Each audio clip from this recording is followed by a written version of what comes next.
Well, what you see here in the back of me is a test setup which is located in one of the underground parking spaces of Ghent University. The space was available during the Corona crisis to build a large duct system in which we do experiments to improve the airtightness of the system and to reduce the flow resistance of the system.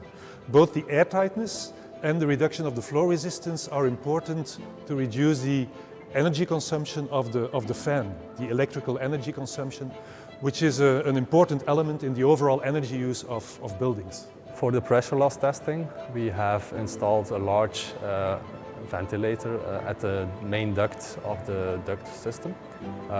So the ventilator extracts a lot of air at a very high speed, and the ventilation ductwork consists of one main channel and 6 side channels to represent a real-life ductwork in a building. So we opened all 6 of the side channels one by one, and we did pressure loss tests at different points in the network.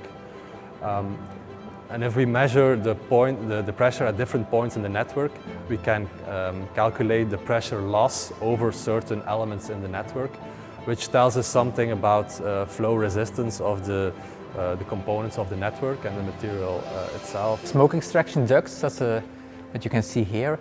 That's what we already have as a ProMat company already long in our portfolio. But up to now, we only looked at small elements that we put on a furnace to check the fire resistance. And this is interesting because that's of course the first thing that you want to check.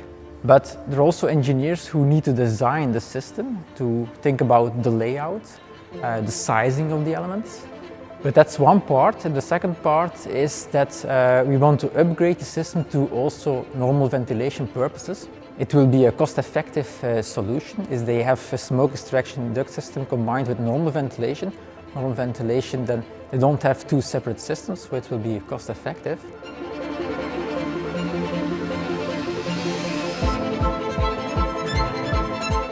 This new ducting project from ProMat really contributes to a new culture of sustainable construction. How?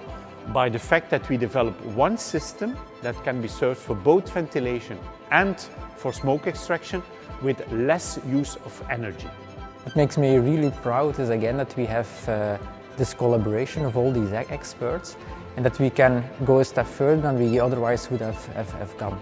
So now we can do these tests, and these tests are not that easy. So Ghent University is actually working together with IFI from Aachen to complete these tests.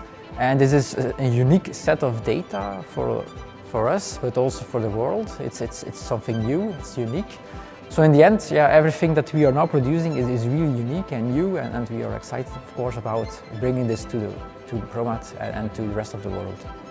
Well, at Ghent University we do academic research, sometimes fundamental research into the flow resistance, the airflow in buildings. And by collaborating with industry, our new models and knowledge can be applied into practice to create tangible systems and create solutions for society. ProMat wants to work closely with governments, institutions, the academic world to develop new solutions that can help us to develop more circular construction methods. This is why we are so happy with this project, where we actually develop a new solution for architects and engineers that will help them to build in a more sustainable way.